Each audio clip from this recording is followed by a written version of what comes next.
Con mucho gusto le doy la bienvenida al maestro Rodolfo Pila Reyes, artesano, pintor, alfarero y abuelo Tastuán. Muy buenos días, ¿cómo está? Muy buenos días, muy bien.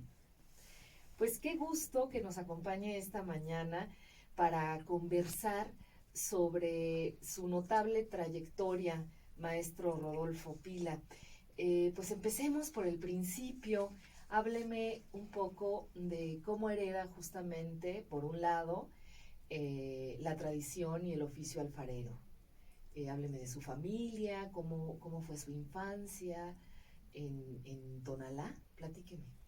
Sí, bueno, pues esto viene desde mi abuelo, o sea, viene pues esto por ejemplo, del oficio a la alfarería. Posteriormente, bueno, con la enseñanza familiar ahí de mi padre directo, empecé en este oficio a la edad pues de 10 años. De 10 años empecé al oficio de lo que manejaba, pues en la alfarería. Su padre le enseñaba, tenían un taller, qué tareas desempeñaba en principio, no sé si directamente el trabajo con el barro, la pintura, las actividades de la alfarería estaban divididas, cómo participaban sus hermanos, platíqueme. Bueno, inicié pues desde un principio, desde pues lo que era la extradición pues del Barro. material, Uh-huh. el material para la elaboración pues de la misma alfarería.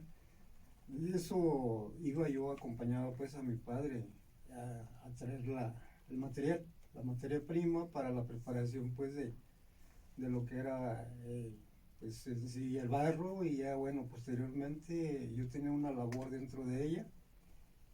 Yo le hacía, por ejemplo, le llamábamos en ese tiempo las tortillas, lo que eran las tortillas o la base para poder hacer la base de la forma de lo que era el jarro. Uh-huh. Y esa era mi labor principal, eso fue mi primer inicio, pues como dedicatoria al oficio de la alfarería.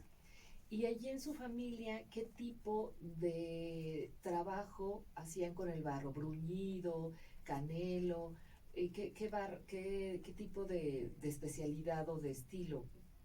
Bueno, en aquellos principios, pues cuando empecé yo en este oficio, se manejaba mucho lo que era la alfarería tradicional, ¿no? Que era, por ejemplo, las piezas utilitarias, tanto el plato como los jarros. En ese tiempo, pues se manejaba mucho lo que le llamábamos nosotros para darle la brillantez o el brillo, era la grieta, Uh-huh. que ahora bueno pues ya se sustituyó pues ahora actualmente por lo que es el esmalte sin plomo, Uh-huh. pero anteriormente bueno pues se manejaba lo que era la greta. ¿La grieta? La greta era Ah. pues pues sí, era con el cual le da uno la brillantez, el brillo a la. ¿En qué consiste? ¿En qué consistía? Pues viene siendo lo que es ahora, como por ejemplo el esmalte, pues sin ahora, este esmalte actual no contiene nada de plomo. Lo anterior, pues sí, la greta se componía casi, era como un plomo, ¿no? Uh-huh. Pero bueno, ya al fundirse o al quemarse, pues ya al terminado ya, pues ya se transparentaba y ya quedaba prácticamente, pues ya. Pues ahora sí que ahí también le dábamos el término, pues, y ya quedaba, pues, como sin plomo, ¿no? Como si no lo tuviera, pues. Y en ese entonces, ¿cómo era Tonalá? Eh, Asumo que había más talleres, cómo se compartía este trabajo, este oficio, en cómo comercializaban sus piezas, maestro, platíquenos. Mire, anteriormente había dos etapas, pues, de sobrevivencia, pues, en Tonalá, digamos, porque no había, le voy a hablar, por ejemplo, de los años 60. Uh-huh. Tonalá, pues, prácticamente era un pueblo muy pequeño, donde prácticamente todos los habitantes que habitábamos en ella nos conocíamos, éramos muy conocidos, vaya, éramos parientes todos, ¿no? Porque éramos una familia. En ese tiempo, bueno, pues Tonalá, pues le repito nuevamente, era muy pequeño. Carecíamos mucho de, pues en esos años no había lo que ahora ya hay en existencia, lo que no había empresas, no había prácticamente, pues eran talleres familiares, ¿no? Ujú. Y en ellos nos dedicábamos, por ejemplo, en tiempo de lo que le llamábamos nosotros las secas, o sea, en tiempo de que no había lluvia, nos dedicábamos prácticamente a la elaboración de lo que era la alfarería. Posteriormente, ya cuando se acercaban ¿Las el lluvias? tiempo de las lluvias, pues ya nos dedicábamos a la agricultura. ¿Y qué sembraban? Lo que generalmente sembrábamos era el maíz, el frijol, la calabaza, el cacahuate. Prácticamente eso era lo que se sembraba.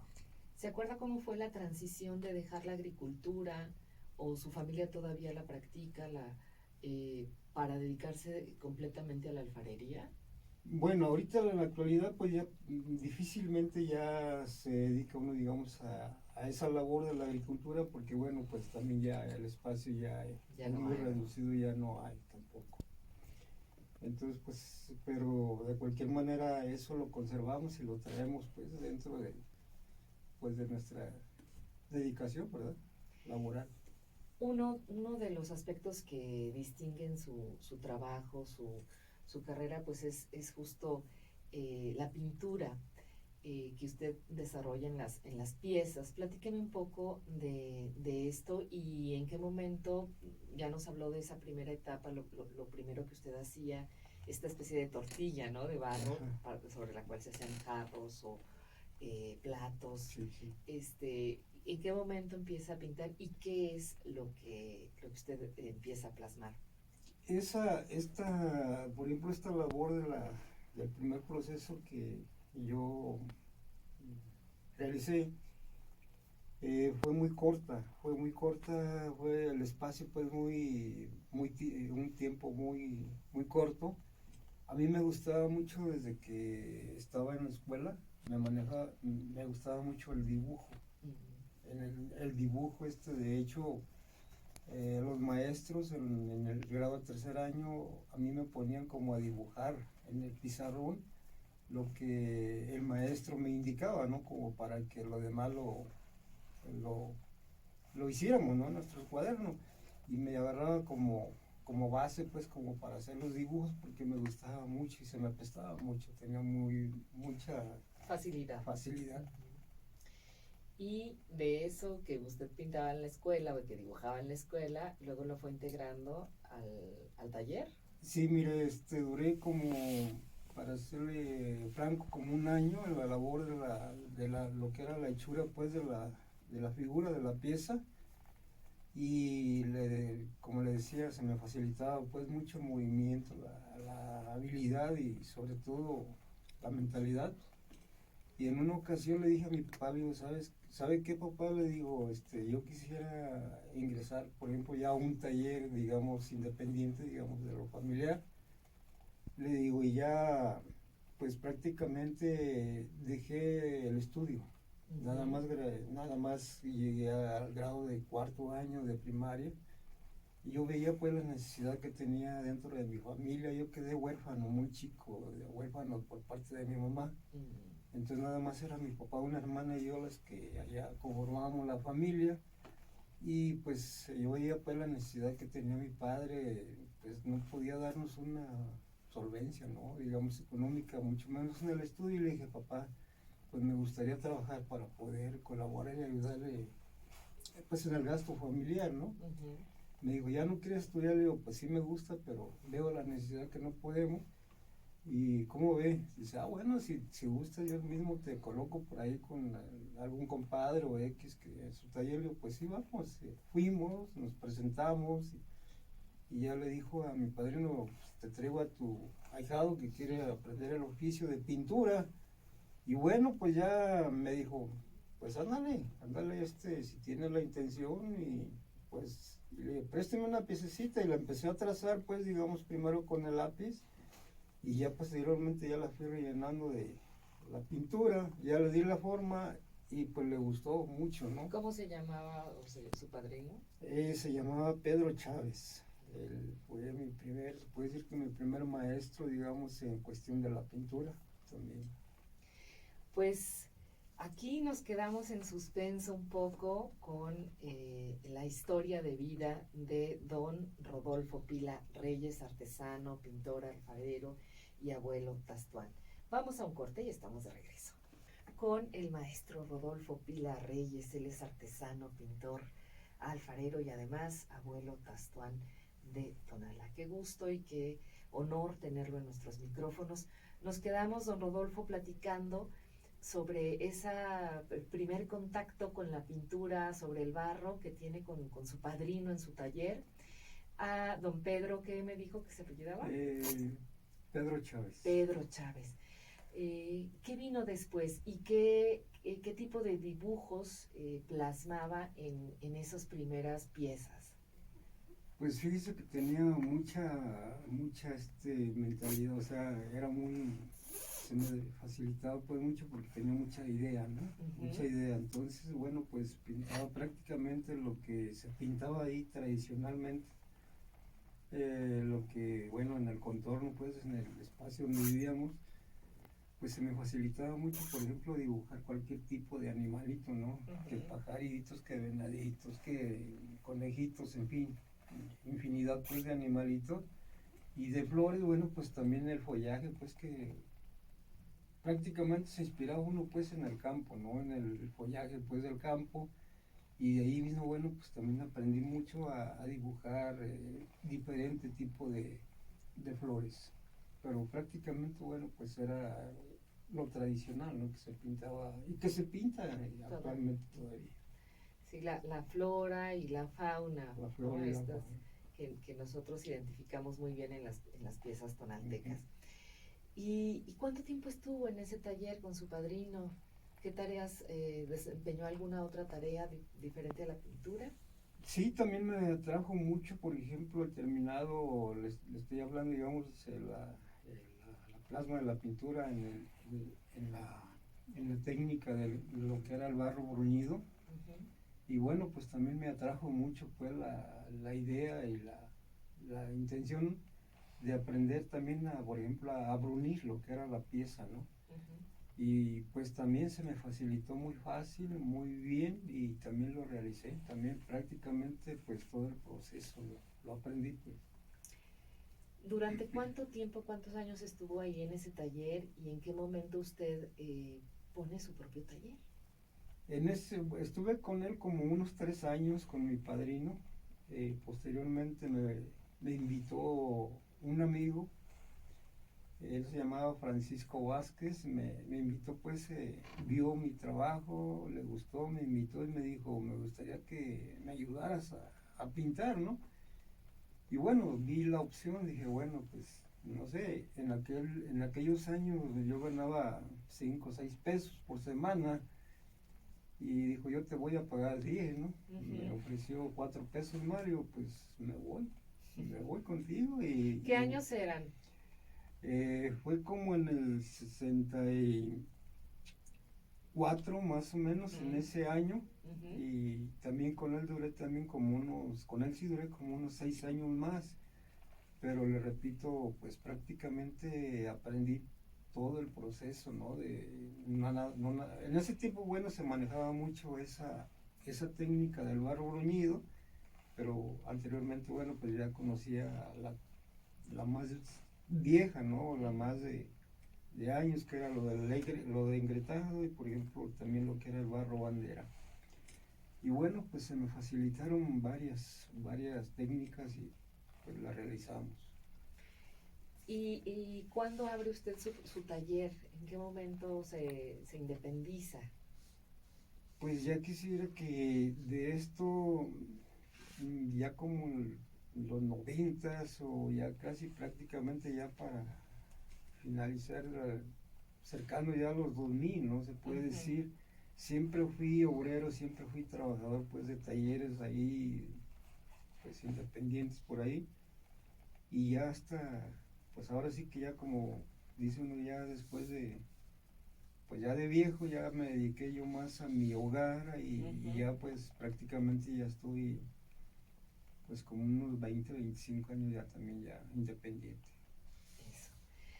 ¿Y usted hereda este oficio a sus hijos? Platíqueme un poco de cómo se da esta transición generacional entre usted y sus hijos. Sí, mire, cuento con 2 hijos varones y 5 hijas mujeres. De las 5, 3 se dedican también a la elaboración de lo que es la alfarería. Uh-huh. Y mis hijos, bueno, el papá de mi nieto, Alex, que está aquí presente, él también desde chico me lo canché o me lo acarreé o me lo llevé y le enseñé también pues también la labor del oficio de la pintura, y también es un buen pintor. Eso. Bueno, pues hay muchos premios y galardones que han acompañado su trayectoria en don Rodolfo. Me gustaría que nos compartiera cómo enriquece eso su trabajo, qué papel juegan este tipo de reconocimientos que recibe por su labor. Pues mire, le decía, pues prácticamente me dediqué muchos años a ser trabajador, pues independiente, pues, o sea, digo, más bien me dedicaba a los talleres y no tenía como esa visión, ¿no? No tenía pues como ese interés, o me gustaba pues pintar muy bien, o no soy el mejor, pero me considero más o menos entre los mejores. Muchas piezas de las que yo pinté con otras personas entraron a concursos y también ganaron pues algunos reconocimientos, pero pues por parte de las personas con las cuales yo les trabajaba, y no me enteraba, o no le ponía el interés, o no sabía yo pues el motivo de la razón de las piezas, ¿no? De las que me pedía, por ejemplo, en especial. Y bueno, todos estos reconocimientos que yo he obtenido, le digo, ya son, pues ya en esta etapa, ¿no? Ya de madurez. Y digo, caray, si me hubiera dedicado yo a esto desde más joven o de más chico, bueno, pues a lo mejor hubiera obtenido algo mejor, ¿no? A lo mejor más oportunidades, ¿no? Pero bueno, todo llega a su momento, y bueno, pues todo esto me da mucho gusto, me da mucha alegría, sobre todo por mi familia, y bueno, pues también por el municipio, ¿no? Por todo Tonalá. Por supuesto. Claro. Un digno representante de este pueblo alfarero, don Rodolfo Pila Reyes. Con él vamos a seguir conversando después de un corte. Continuamos en Polifónica y, como ustedes ya bien saben, los viernes tenemos invitados de lujo. Hoy no es la excepción.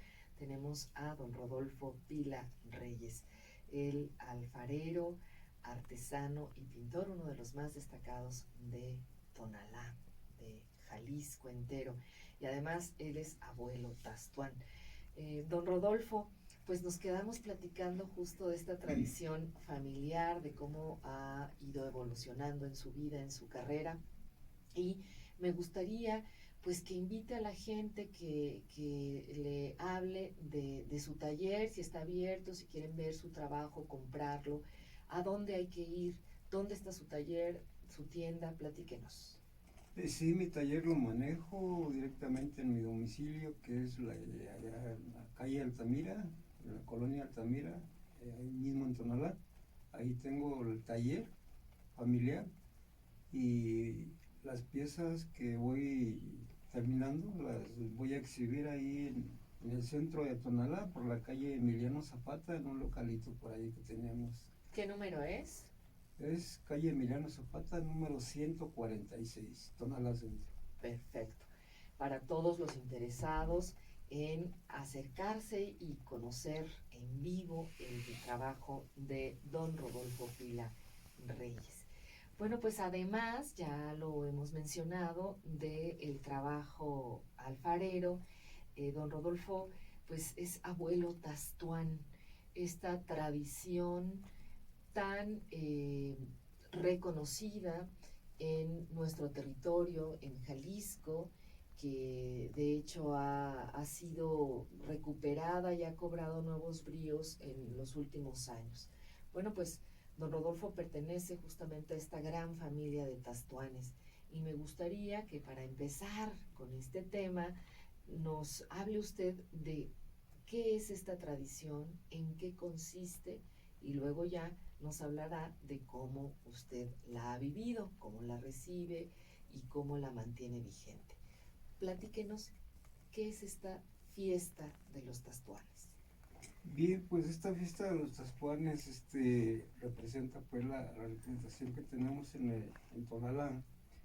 Viene pues a raíz pues de la conquista, digamos, de 1530, cuando los españoles llegaron pues a nuestro territorio.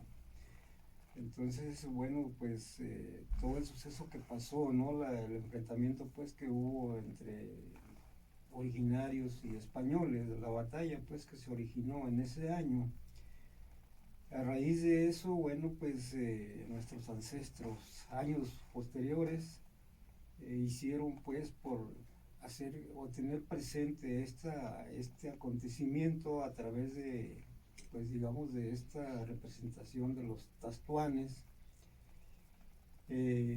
pues que fue una cosa real, ¿no? Que se originó pues y que se llevó a cabo ahí y que, bueno, le dieron, pues no sé, quedó muy grabado, quedó muy presente.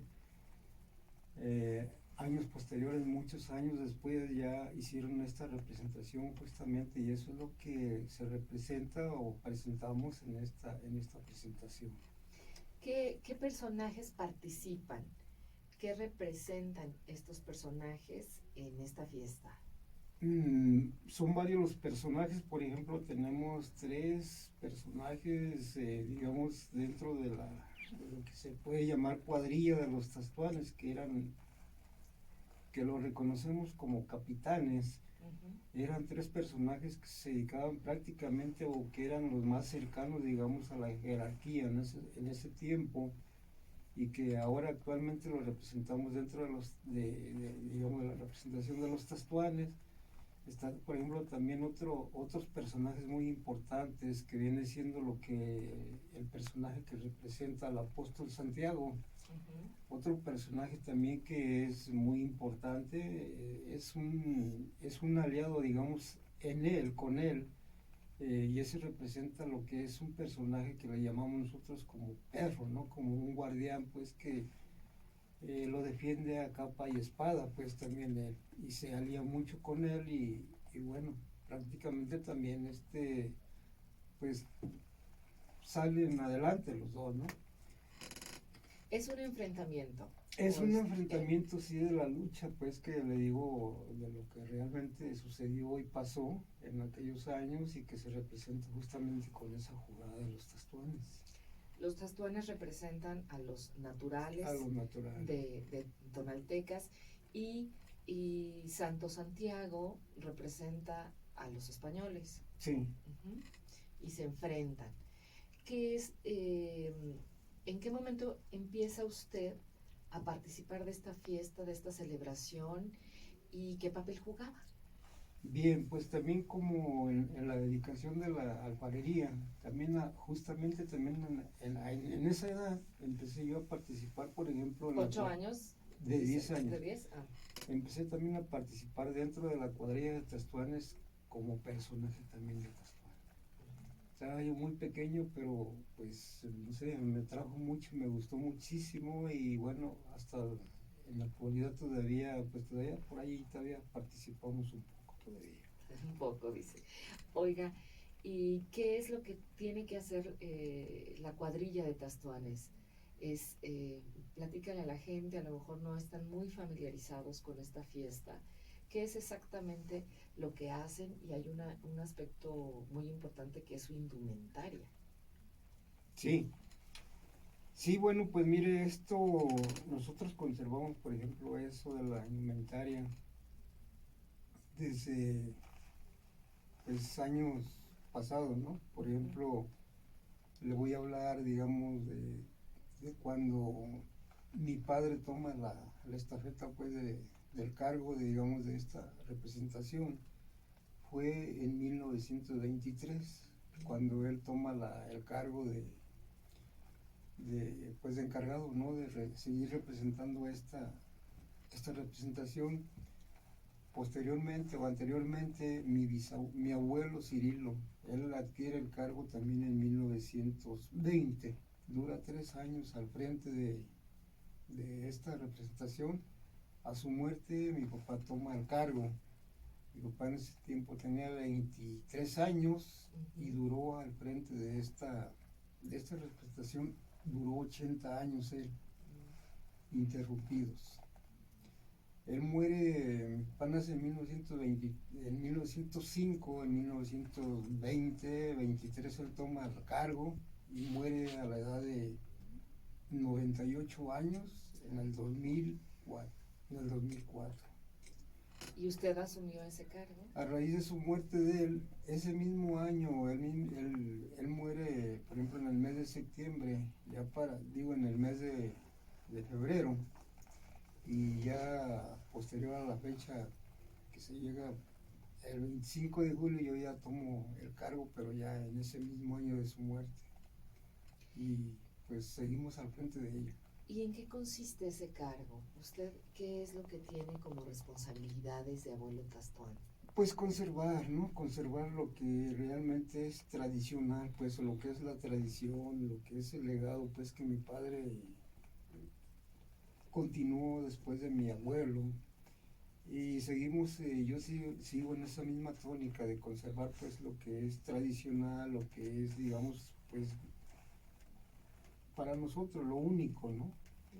Ahorita ya contamos afortunadamente pues con muchas agrupaciones de Tastuanes, pero bueno, pues digamos que a lo mejor cada uno somos muy diferentes. Nosotros optamos pues por conservar esa tradición. Bueno, pues quédese aquí con nosotros. Estamos conversando con el abuelo Tastuán y alfarero don Rodolfo Pila Reyes. Vamos a un corte y estamos de vuelta. Continuamos en Polifónica, en esta interesante y valiosa conversación con el alfarero y abuelo Tastuán, don Rodolfo Pila Reyes. Pues nos quedamos por ahí con este pendiente de la indumentaria de los Tastuanes, que implica principalmente la realización de una máscara. Háblenos un poco de cómo son estas máscaras, su realización, qué elementos deben llevar. Platíquenos. Sí, bueno, en tiempos pasados, le digo que tengo yo memoria de recuerdo. En ese tiempo lo que utilizamos, por ejemplo, digamos ya en la elaboración de la máscara, era a base de puro cartoncillo. Las máscaras todas eran de cartoncillo, no se manejaba lo que ahorita actualmente manejamos ya, que es lo que es la baqueta. Anteriormente era puro cartón. Y nosotros mismos, bueno, mi padre se encargaba de la elaboración de toda la hechura de la máscara y su servidor se encargaba de todo el término de la pintura, pues se terminaba todo ello. Y se manejaba ya en ese tiempo también, digamos, pero era muy raro y muy escasos, por ejemplo, las máscaras en barro, también se manejaban ya en barro, pero eran muy riesgosas y muy peligrosas. Como era barro, pues un golpe y pues nos la rompían o pues, podían lastimarse también. Sí, se lastimaba uno, entonces optábamos pues por el manejo nada más del cartoncillo.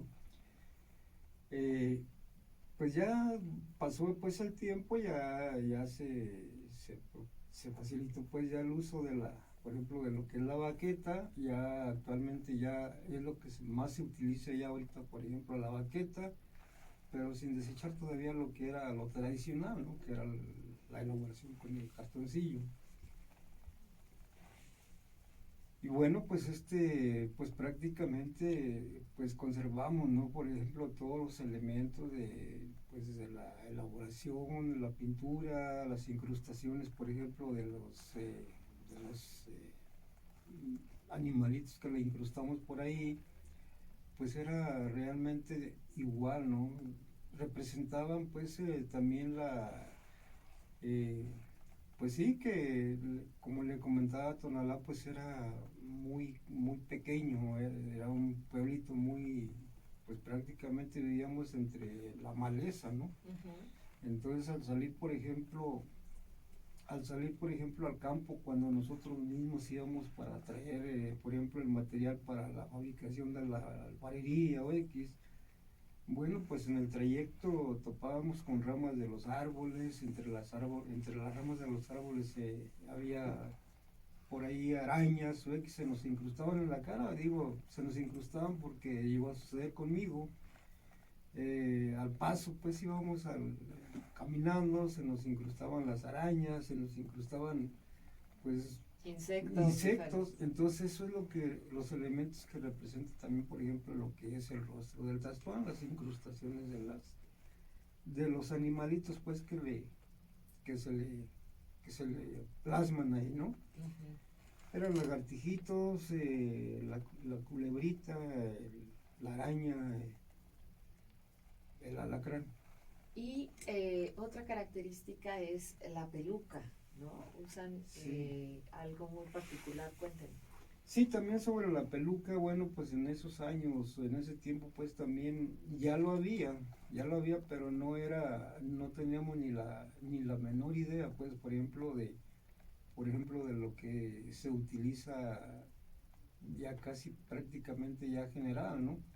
Que era, por ejemplo, la peluca de la cola de caballo. Ajá. Anteriormente, pues, le digo, sí lo había, pero no nos imaginábamos o no nos dábamos a la idea de cómo utilizarla o cómo para poder pues formar y hacer pelucas con cola de caballo. Entonces pues lo más común y lo más tradicional era por ejemplo, hacer las pelucas de puro Ujú. istle, y bueno, pues le repito, nosotros conservamos todavía esa idea, pues, Con esos con esos materiales. materiales. ¿Sí? ¿Cuándo se celebra esta fiesta? Y si solo hay tastuanes en Tonalá, cuéntanos. No, afortunadamente pues contamos, digamos, con otros municipios, ¿no? De aquí mismo de Jalisco, en los cuales, bueno, pues también ya hay cuadrillas, ¿no? De tastuanes. En Tonalá, pues, como le decía anteriormente, también ya contamos, en aquellos años, pues la única cuadrilla que existía o que había era la que manejaba mi padre. Ahorita, bueno, pues ya somos bastantes, ¿no? Ya somos muchos. Bueno, pero qué bueno, ¿no? Pero Claro. que no se pierda o que no vaya a perderse, pues esto nunca, que pues haya siempre representación, ¿verdad? ¿Cuándo se lleva a cabo? ¿Cuándo son las fiestas? Si nosotros anteriormente, bueno, nos presentábamos, por ejemplo, nada más el día de la festividad, que es el 25 de julio de, de cada año. Perfecto. Y para vivir esta fiesta, ¿sigue siendo en el centro de Tonalá? ¿Dónde es? Ahorita ya hay varios lugares, ¿no? Por ejemplo, nosotros pues la cuadrilla a la cual nosotros manejamos o que traemos nosotros al frente, nosotros nos presentamos en la explanada del Cerro de la Reina. Ah, Anteriormente, pues mi padre siempre se presentó o estaba presente ahí en el centro de Tonalá.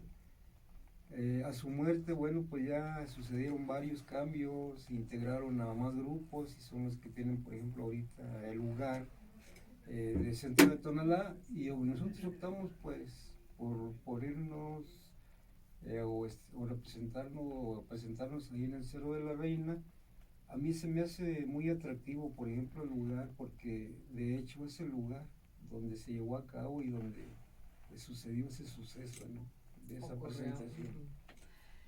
Pues, don Rodolfo, ahora cuéntenos qué lo ocupa actualmente. ¿Sigue activo, generando piezas en la alfarería, al frente de su cuadrilla? Platíquenos. Sí, seguimos, bueno, yo dentro de la elaboración de la alfarería sigo vigente, estoy haciendo por ahí piezas, ya no las manejo, digamos, pues con mucha frecuencia, pero sí me dedico todavía a la elaboración de piezas. Y dentro pues también de lo que es la representación de Tastuanes, pues también estamos vigentes año tras año, estamos presentes y bueno, vamos a estar hasta que pues, Dios nos dé licencia. Pues muchas felicidades por su trayectoria, por su trabajo y sobre todo por el legado que está dejando, la impronta, la huella que deja no solo a su familia, sino a muchas otras generaciones que le han visto trabajar y que se han sumado no solo a las cuadrillas de Tastuanes, sino también a la actividad alfarera. Muchísimas gracias por compartirnos esta mañana un poco de lo que ha sido su trayectoria y su carrera profesional, maestro. No, pues le agradezco la oportunidad que me brindó, que nos brindó pues, para dar a conocer algo de lo que hacemos y elaboramos y representamos. Muchísimas gracias. Gracias a usted. Y por último, me gustaría que nos repitiera la dirección de ese local allí en Tonalá donde podemos asistir y ver su trabajo, comprar, adquirir alguna pieza. Sí, es en la calle Emiliano Zapata, número 146, Tonalá Centro. Muchas gracias. Pues nosotros nos despedimos. Le agradecemos su sintonía, permanezca aquí en Radio Universidad de Guadalajara. Yo soy Verónica López García y que tenga un estupendo fin de semana. Gracias.